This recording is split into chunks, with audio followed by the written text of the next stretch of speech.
বন্ধুরা, এটা কিন্তু অরিজিনাল ব্যাকগ্রাউন্ড, এটা চেঞ্জ করা হবে। আসসালামু আলাইকুম বন্ধুরা, আপনি যদি এক ক্লিকে আপনার ব্যাকগ্রাউন্ড রিমুভ করতে চান তাহলে এই ভিডিওটি আপনার জন্য। দেখুন আমি এক ক্লিকে কিভাবে ব্যাকগ্রাউন্ড রিমুভ করলাম। তো সাথে থাকবেন, আপনাদের বিস্তারিত শেখাবো। তো বন্ধুরা, আমাদের ব্যাকগ্রাউন্ড রিমুভ করতে হলে প্রথমে আমাদের ব্যাকগ্রাউন্ড রিমুভ হয়ে যেতে হবে। আমরা যাই ডান সাইডে, আমাদের এই যে রিমুভ ইজি, এখানে রিমুভ ইজিতে ক্লিক করতে হবে। করে এখানে যে অটো রিমুভাল যে অপশনটি আছে এটা আমাদের ক্লিক করতে হবে। ঠিক আছে, আমরা অটো রিমুভালে ক্লিক করলাম। দেখুন আমাদের ব্যাকগ্রাউন্ডটি এক ক্লিকেই রিমুভ হয়ে গেছে।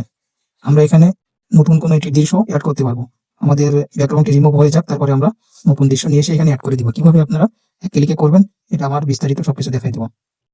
দেখুন আমাদের পার্মানেন্টলি রিমুভ হয়ে গেছে ব্যাকগ্রাউন্ডটা। আমরা এখানে স্টক দিতে চাইলে এখানে স্টক আছে, যে আমাদের ছবি সাইড দিয়ে আমি এখান থেকে হোয়াইট কালার স্টক না এটা, দেখুন এটা চিকন মোটা করতে চাইলে আমি যদি হলুদ কালার দিয়ে হলুদ কালার হবে, লাল কালার দিয়ে লাল হবে, আমি এই কালারটা রাখলাম। একে আমাদের এখন কাজ হলো একটা ব্যাকগ্রাউন্ড নিয়ে এসে এখানে সেট করে দেওয়া। আমি আমার গ্যালারি থেকে একটা ব্যাকগ্রাউন্ড নিয়ে আসতেছি, আপনারা যে কোনো জায়গাতে ব্যাকগ্রাউন্ড ডাউনলোড করে নেবেন।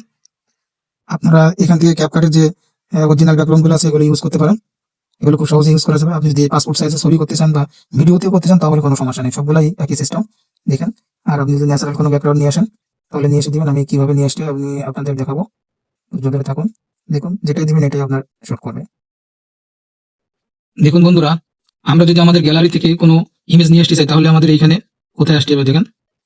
আমরা যে ব্যাকগ্রাউন্ড যে লেখা আছে আমাদের নিচে যে এক্সপোর্ট রেশোর পাশে ব্যাকগ্রাউন্ড লেখা আছে এখানে আসতে হবে। এসে এখানে যে কালার আছে কালারে নিলে তো কালার তো দেখলাম আপনাদের, আর ইমেজ ইমেজ লেখা আছে ইমেজ আসতে হবে। ইমেজ এসে এই যে প্লাস চিহ্ন আছে এই প্লাস চিহ্ন দিয়ে আপনাদের গ্যালারিতে আপনারা যেতে পারবেন। দেখাচ্ছি, এই যে দেখুন এখানে একই সেম সিস্টেম, আপনার গ্যালারিতে নিয়ে দেবেন। আর আমি এখানে যে ক্যাপকাটে যেগুলো আছে ভার্সন এগুলো আমি দিয়ে দেখাচ্ছি, একবারে সেম সিস্টেম। এইভাবে দিলে আপনার ব্যাকগ্রাউন্ডটি মনে করেন যে ভালোভাবে শুট করে যাবে। আশা করি আপনারা বুঝতে পারবেন, করতে পারবেন। তো আজকের ভিডিওটি এই পর্যন্ত ছিল।